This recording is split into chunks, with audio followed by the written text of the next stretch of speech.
Bharatiya Janata party के राष्ट्रीय अध्यक्ष जेपी नड्डा ने प्रेस कॉन्फ्रेंस कर जनता को संदेश संबोधित किया। आइए देखिए हिंद विजेता न्यूज की खास रिपोर्ट। मित्रों, आज भारतीय जनता पार्टी की संसदीय बोर्ड की बैठक आदरणीय प्रधानमंत्री श्री नरेंद्र मोदी जी की उपस्थिति में और सभी संसदीय बोर्ड के सदस्यों के बीच में हमारी आज बैठक हुई।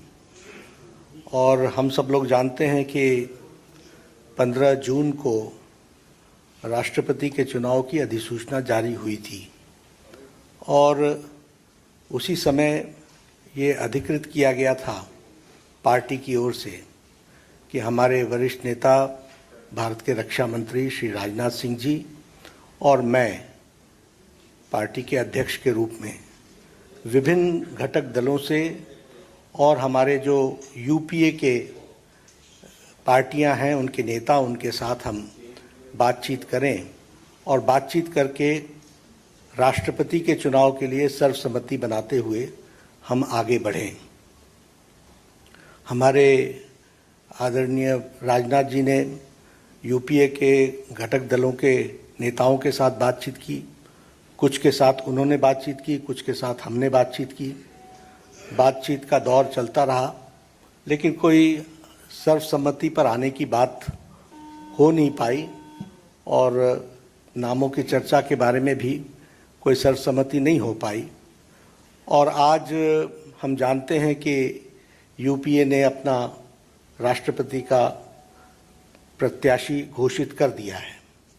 इसलिए आज की बैठक में हम सब लोग जो संसदीय बोर्ड के सदस्य थे, सब इस मत के आए कि भारतीय जनता पार्टी एनडीए अपने सभी घटक दलों के साथ बातचीत करते हुए हम राष्ट्रपति चुनाव के में अपना प्रत्याशी घोषित करें, क्योंकि यूपीए ने घोषित कर दिया। हम चाहते थे कि सर्वसम्मति से कैंडिडेट आए, क्योंकि राष्ट्रपति का चुनाव सर्वसम्मति से होता है तो अच्छा रहता है।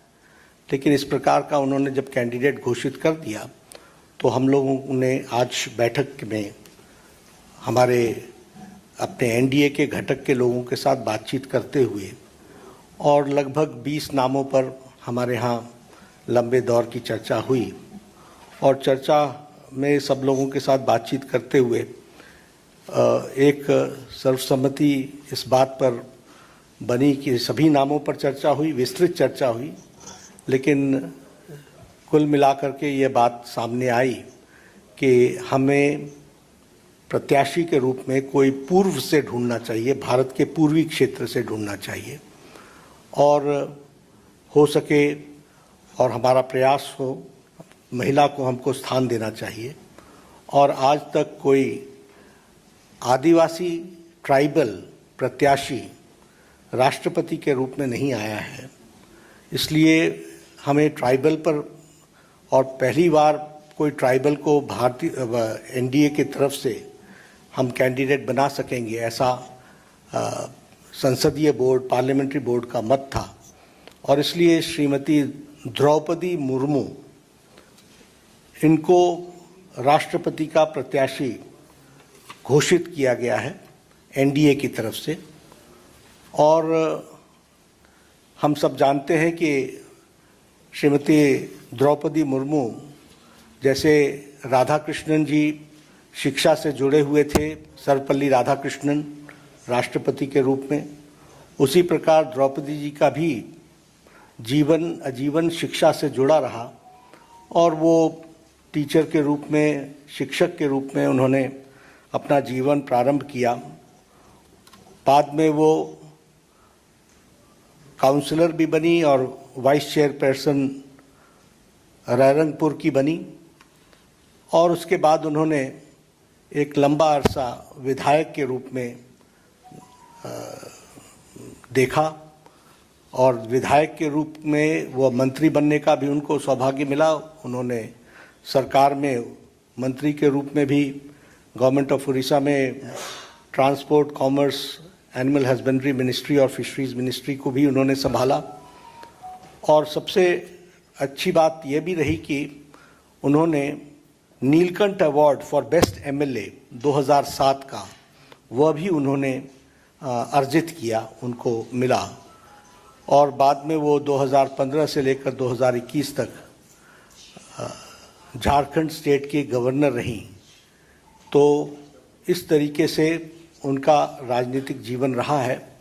एक बहुत ही संवेदनशील महिला नेत्री, जिन्होंने शिक्षा से अपने आप को जोड़ करके जीवन में आगे बढ़े और जो जो जिम्मेवारियां उनको दी गईं उन्होंने बहुत उत्तम तरीके से उसको निभाया है।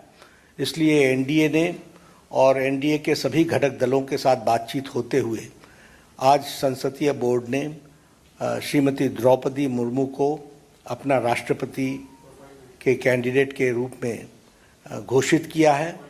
बाकी जानकारियां और डिटेल हम देंगे, उनका बायोडाटा आपको अटैच कर दिया जाएगा। यही घोषणा मुझे करनी थी।